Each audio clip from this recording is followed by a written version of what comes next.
World War II was a conflict marked not only by fierce battles, but also by dramatic contrasts in the treatment of those who became its prisoners. In the Pacific Theater, Japanese soldiers fighting far from home often held strict expectations about the fate awaiting those captured by the enemy. Many anticipated harsh, even fatal conditions, reflecting the realities many Allied POWs faced in Japanese camps, where survival rates were tragically low and brutal discipline was enforced. But for thousands of Japanese prisoners of war captured by American forces, especially after major Pacific battles such as Saipan, July 1944, Iwo Jima, February to March 1945, and Okinawa, April to June 1945, arrival in U.S. POW camps brought an experience that fundamentally challenged their understanding of honor, enemy, and humanity. From the beginning, Japanese culture deeply associated surrender with shame. Bushido, the samurai code of honor, reinforced the idea that death was preferable to capture.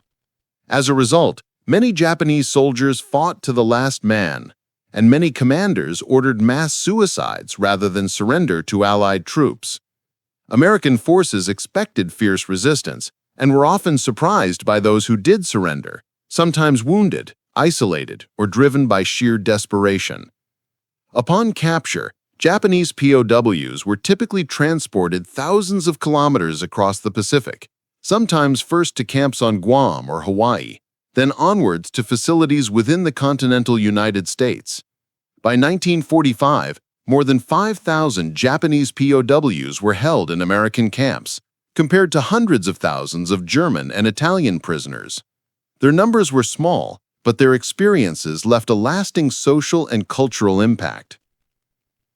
Japanese POWs arrived expecting the worst: harsh conditions, possible torture, or indefinite detainment. Instead, U.S. policy, guided by the Geneva Convention of 1929, mandated humane treatment, adequate food, shelter, medical care, and access to physical education, religious practice, and even vocational training. These standards were enforced both by the U.S. military command and regular inspection from the International Red Cross. The contrast with Japanese-run POW camps was stark. While Allied prisoners in Japanese hands faced severe deprivation, forced labor, and often violence, Japanese POWs in America frequently encountered a structured camp life, with clear rules, predictable routines, and opportunities for personal development. Initial suspicion, fear, and shame gradually gave way to surprise, then respect, and, in some cases, a transformation in prisoners' attitudes toward Americans and their society. This video explores the journey of these Japanese POWs from battlefield capture to camp confinement and traces how their encounter with American humanitarian policy left marks both on individuals and broader post-war relations. We will examine the historical mission of American POW policy, the lived reality inside camp fences, and the lasting effects seen after the war as some prisoners even chose to seek new homes in the United States rather than return to Japan.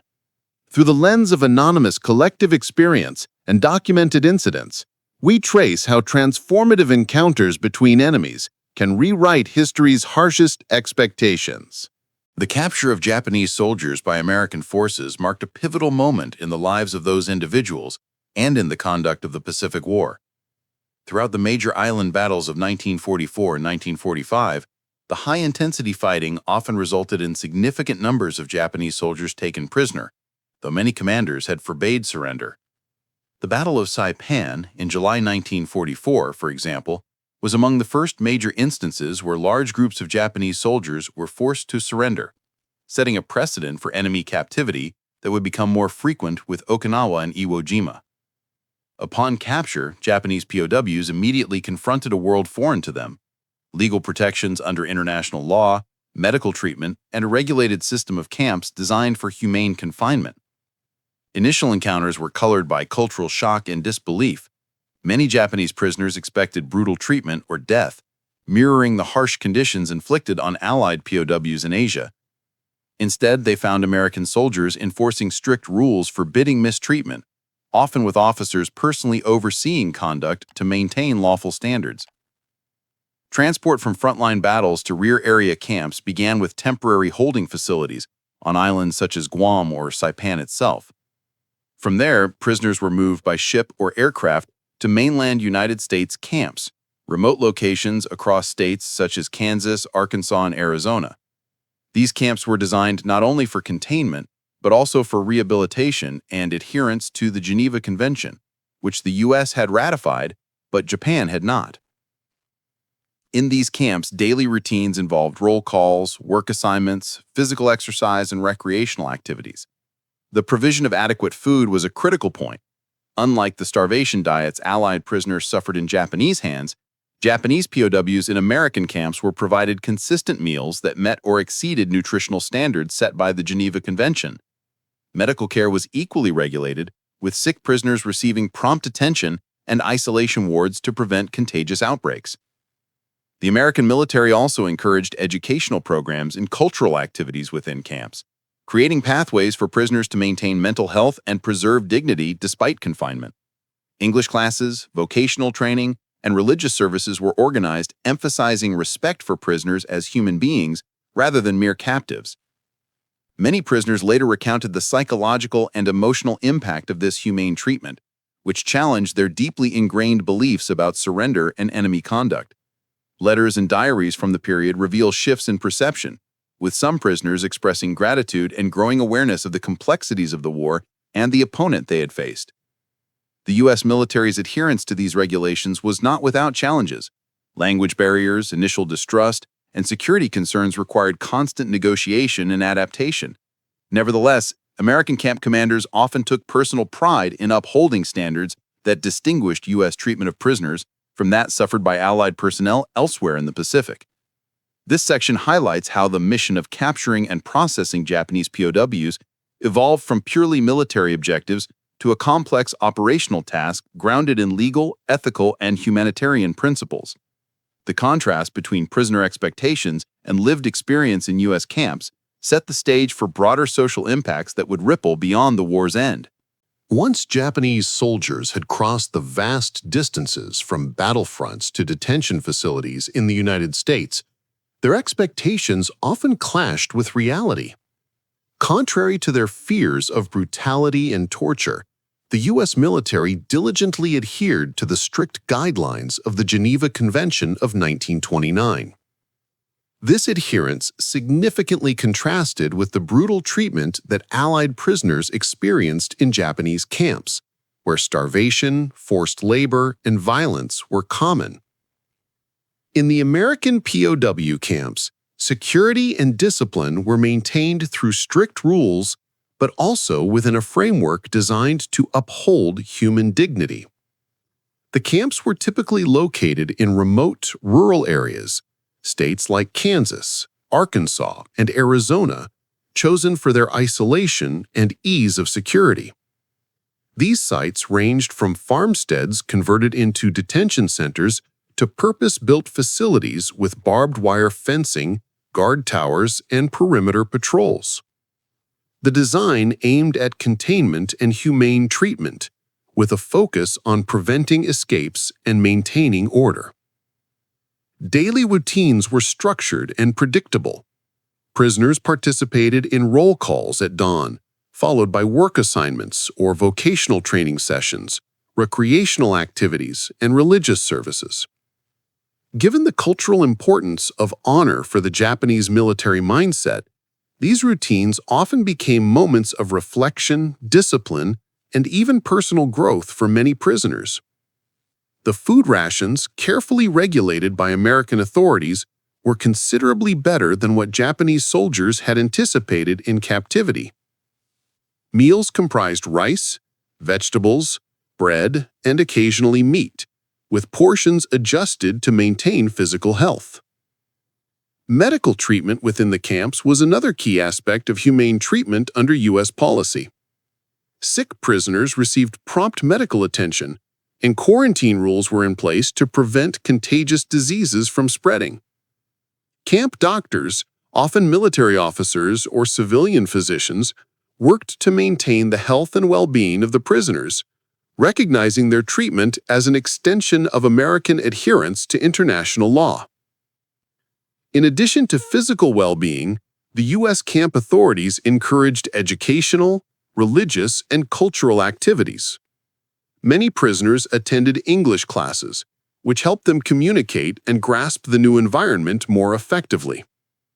Vocational training classes focused on skills such as farming, carpentry, and electrical work, aimed at reintegration or future employment. Religious services, Christian, Buddhist, and others, were organized to cater to prisoners' spiritual needs. This approach surprised many Japanese prisoners, who initially believed they would face mistreatment or forced labor akin to conditions in Japan's own detention centers. Instead, they found a structured environment respectably compliant with the Geneva Convention standards. This treatment often sparked internal conflicts, as prisoners struggled to reconcile cultural beliefs with their new reality, seeing firsthand the humane approach of their captors. Letters, diaries, and testimonies collected after the war revealed that many prisoners developed a profound respect for their captors' adherence to law and dignity. Some recount how their perceptions of Americans shifted from distrust to appreciation, even admiration, for the humane treatment they received. Many Japanese prisoners, especially those from more traditional military backgrounds, expressed surprise and gratitude towards the United States for the respect shown, even if it was accompanied by the shame of surrender. Of course, this system was not without challenges. Language barriers, strict security protocols, and occasional outbreaks of dissent or rebellion required constant management. Nonetheless, the overarching policy aimed at rehabilitation, education, and humane detention, principles often absent from Japanese-held POW camps at the time. In essence, the U.S. war effort extended beyond ethnic or racial superiority. It embodied a moral stance rooted in international law and respect for human rights. The treatment of Japanese prisoners in American camps symbolized this ethos. Their unexpected experience of kindness and respect left a lasting impression on many, reshaping perceptions of the enemy and illustrating how humane treatment can serve as a powerful, transformative force both during wartime and in the post-war dialogue about humanity. The stark contrast between the treatment of prisoners in American camps and those held in Japanese captivity created a profound cultural and psychological impact on Japanese POWs during and after World War II. While the United States adhered to the Geneva Convention standards and ensured humane treatment, Allied personnel held by the Japanese faced unimaginable hardships. In Japanese-run prisoner camps across Asia and the Pacific, Allied POWs endured extreme malnutrition, forced labor, brutal punishment, and deadly medical neglect. Meals were barely sustaining, often rations of moldy rice mixed with sand or sawdust. The camps were overcrowded and unsanitary, and abuse was widespread. The infamous Bataan Death March and conditions at camps like Cabanatuan and Changi outlined the lethal environment prisoners struggled to survive. In sharp contrast, American POW camps provided Japanese prisoners with consistent nutrition, regular health care, adequate shelter, and opportunities for personal development. These differences were not lost on the prisoners, many of whom had internalized the shame of capture, coupled with deep loyalty to the Bushido Code, which framed surrender as dishonorable. The humane treatment forced a reconsideration of these cultural expectations. Many Japanese POWs reported feelings of disbelief and cognitive dissonance. Letters and diaries indicate prisoners initially feared maltreatment, but gradually recognized the sincerity of American efforts to care for them. The availability of education, religious freedom, and recreational activities broke down barriers, fostering respect and sometimes friendship between captors and captives. Profoundly, this experience challenged wartime indoctrination that painted Americans as barbaric enemies. The respectful actions of U.S. guards and administrative personnel reassured many prisoners that honor could exist even in captivity. This shift in perception planted seeds for post-war reconciliation and cultural understanding. The repercussions extended beyond immediate captivity. After the war, some Japanese POWs elected to remain in or return to the United States, citing a preference for the freedoms and treatment they observed. Others became advocates for peaceful relations, sharing stories of their experiences to challenge wartime propaganda and encourage rebuilding ties.